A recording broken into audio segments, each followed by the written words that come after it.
Hare Krishna.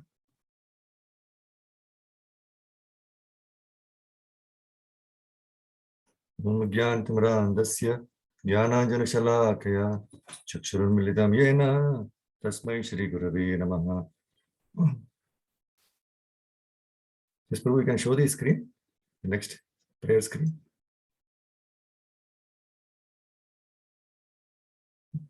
Namo Vishnupadaya Krishnaprishthaya Bhutale Srimate Bhaktivedanta Swaminiti Namine Namaste Saraswate Devi Gauravani Pracharine Nirvishesha Shunyavadi Paschatya Deshatarine Jai Sri Krishna Chaitanya Prabhu Nityananda Shri Advaita Gadadhara Srivasadi Gaura Bhaktivinoda Hare Krishna Krishna Krishna Hare Hare Hare Rama Rama Rama Hare Hare.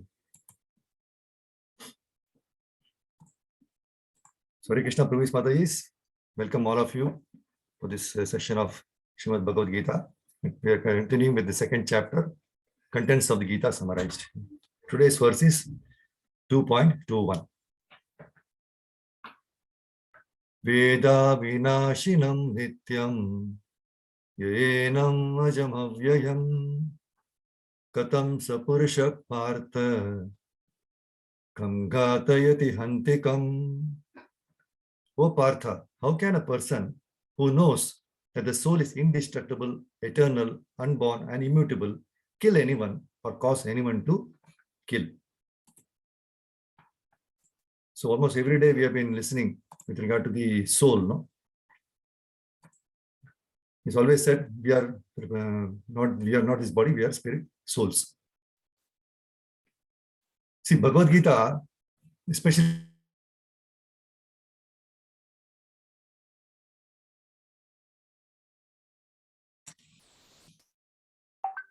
No audio, Prabhuji. Hello, Hare Krishna. You're able to hear me? Yes, Prabhuji, yes. Yes, Prabhuji. See, Bhagavad Gita is especially meant from the second chapter onwards, it stresses the importance of the soul. So in the very beginning, the Lord says that this body is perishable and that the soul is not perishable. Antavanta ime deha nityo suktaha shariranaha. So that is a confidential part of knowledge. So simply knowing that the spirit soul is different from this body and that its nature is immutable, indestructible, and eternal, right? But that gives no positive information about the soul. Sometimes people are under the impression that the soul is different from the body, and when the body is finished or when it's liberated from the body, the soul remains in a void and becomes impersonal. But actually, this is not a fact. How can the soul, which is so active within this body, be inactive after being liberated from the body? It is always active. If it is eternal, then it is eternally active. And its activities in the spiritual kingdom are the most confidential part of spiritual knowledge. So these activities of the spirit soul are the indication as they are the king of all knowledge. It's, Raja Vidya, most confidential part of all knowledge. See, in the purport, in the beginning, Prabhupada says, everything has its proper utility. And a man who is situated in complete knowledge knows how and where to apply a thing for its proper utility. See, Kama, Krodha and all, these are the bad habits, right? Kama means lust. Krodha means anger. So we say everything is coming from God, right? So if they are also coming from God, then how can we neglect it? How can we reject it? And Prabhupada says there is no need of rejecting. You cannot reject. That is not possible. As you are a living being, there must be Kama, Krodha, Lobha, Moha, Matsarya. You cannot reject it. And you cannot make it zero. That is impersonalism. But it has its proper use. That you have to know. Unless you know the proper use of everything, proper use means it must be used for Krishna. Then it is proper. Otherwise, it is misused. See, there is no such thing as bad. Everything is good when it is used for Krishna. And that is the difference between material and spiritual. Now, for example, nowadays we are recording. For example, a tape recorder was there. we are recording. So Prabhupada says in one of the lectures, you stop recording cinema songs, record Krishna Katha, Kirtan and all, and discussion of Krishna. That is utilization properly. So everything has got utility. When it is used for Krishna, that is proper utility. And when it is used for other purpose, that is Maya. Just read out the purport. It's very useful to understand. Where he says, no, similarly, violence has its utility. And how to apply violence rests with the person in knowledge. Although the justice of the peace awards capital punishment to a person condemned for murder, the justice of peace cannot be blamed because he orders violence to another person according to the codes of justice. In Manu Samhita, the law book for mankind, it is supported that a murderer should be condemned to death so that in his next life, he will not have to suffer for the great sin he has committed. So therefore, no, the king's punishment of hanging a murderer is actually beneficial. Similarly, when Krishna orders fighting, it must be concluded that violence is for supreme justice. And thus Arjuna should follow the instruction, knowing well that such violence committed in the act of fighting for Krishna is not violence at all, because at any rate, the man or rather the soul cannot be killed. So for the administration of justice, so-called violence is permitted. And Prabhupada further says, a surgical operation is not meant to kill the patient, but to cure him. Therefore, the fighting to be executed by Arjuna at the instruction of Krishna is with full knowledge. So there is no possibility of sinful reaction. See, just like under the order of a high court judge, one body is being executed. So that is not violence. Justice of higher order is not meant for committing violence. It is justice. So similarly, when under the direction of the Supreme Justice, Krishna, anything is done, apparently, although it appears violence, it is not violence. It is justice. And this is to be understood. See, everyone in this world is looking out for peace. Be they managers of corporate companies, businessmen, students, householders, politicians, irrespective of occupation or age, people are in search of peace. And in order to establish peace amongst all nations, United Nations were formed, UN, right? But were they able to stop or control the terrorist activities, nuclear tests, war among nations? No. So all these organizations, they cannot attain or establish real peace because they are led by people who are limited, dishonest, and imperfect. In Bhagavad Gita, Krishna is providing us the peace formula. And the methods to attain peace, he has given in so many instructive verses. Peace begins when the ideas like I, aham, and mine, mama, start vanishing. We falsely think that I am the controller and falsely claim whatever we have provided in this lifetime as mine. And due to this, we become anxious for not losing the possessions and become morose when things go out of our control. See, reality is Isha Vasyam Idam Sarvam. Krishna is supreme controller. In Bhagavad Gita verse 5.29, Krishna very nicely says, this is the peace formula verse 5.29. Bhoktaram yajna tapasam sarvaloka maheshwaram suhridam sarvabhutanam nyatva mam shantim rachati.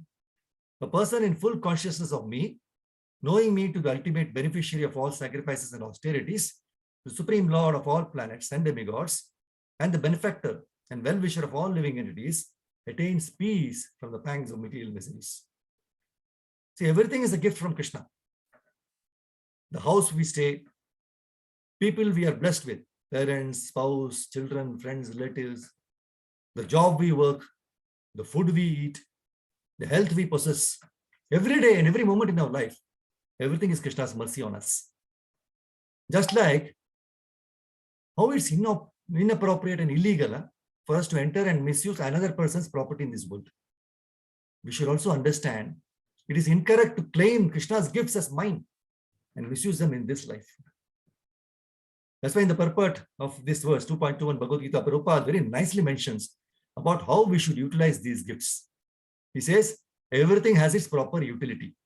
And a man who is situated in complete knowledge knows how and where to apply a thing for its proper utility. So when we start seeing everything as Krishna's, then we will become careful in using them properly. And we'll also be thankful to Krishna for blessing us with the same. Since it is Krishna's, he has the full right to withdraw the gifts also. Withdraw it from at his own sweet will, he will withdraw it. Because it is his, right? So when we understand this, there is no room for anxiety about possessing or losing them. That's what Krishna again, Bhagavad Gita 2.71, he says, Vihaya kaman yas sarvan umam charati nishpraha nirmamo nirahankaraha sashantim adhigacchati.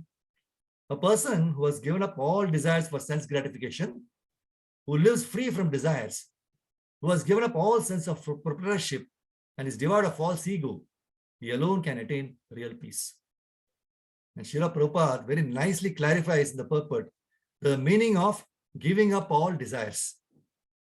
He says, to become desireless means not to desire anything for sense gratification. In other words, desire for becoming Krishna conscious is actually desirelessness. What a wonderful statement it was here. See, Arjuna understood that Krishna was reassuring him that his beloved relatives would not be the losers. He's telling them by killing their bodies, Arjuna would be free them from the pain and suffering brought on by their present karma. And they would then be given a new start in a better body, probably in higher planets. But Arjuna he was more worried about the celestial weapons he would be using. And he was fearing that they might somehow hurt even the soul. So Krishna answered that doubt. Krishna says there is no weapon, be it fire, wind or water, that can damage or cut the soul. The soul is unchangeable and it is impervious to all material effects. The soul is described in the Vedas as invisible, inconceivable and immutable. The body is only the outward dress of this indestructible soul. So Arjuna, he was a bit silent, and then even knowing Bhishma and Drona to be eternal souls, he was still grieving at the prospect of their death. Krishna had already instructed him that such distresses were unavoidable and had to be tolerated, but it would not be easy. So what Krishna had that in the battlefield only, he was smiling. He smiled affectionately, at his friend. He said, even if you believe the self to be the same as the body, you still have no reason to lament, oh mighty armed Haruna hero. The body is matter and the material objects are always being created and destroyed. So he says, what wise man laments for the inevitable changes to matter, which are all wrought by time, no? So whatever you believe, the effects of time cannot be checked. Death follows birth, birth follows death in due course.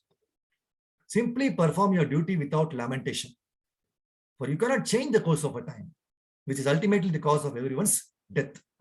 So Arjuna, he reflected on the words of Krishna. It was difficult to comprehend the soul's existence. Even we are still, when Arjuna himself was having this doubt, we are still doubtful. So this was made clear by Krishna, but its natural nature still remained a mystery for him. So immediately, without pausing, Krishna concluded his instruction about the soul. He said, those who know the soul consider him amazing. He is described in the Vedas as amazing. Even persons who have heard all the descriptions of the soul still fail to understand him at all. Nevertheless, O descendant of Bharata, he cannot be slain at any time. Therefore, give up your useless grief for your relatives and stand up and fight. So proper utilization of Krishna's gift will give us peace of mind. Whereas misuse of the same will lead to moroseness and anxiety. So all we need to do is to redirect our desires and utilizing Krishna's gifts in serving him and following his instructions. By so doing, you will definitely experience peace of mind even when you are staying in this miserable world. Stop here. Gandhara Srimad Bhagavad Gita ki Jai Shri Prabhupada. Thank you, Mataji. Hare Krishna. Thank you, Prabhuji. Like usual, cannot miss your class. Hare Krishna. Hare Krishna, Prabhuji. Hare Thank you, Krishna, Prabhuji.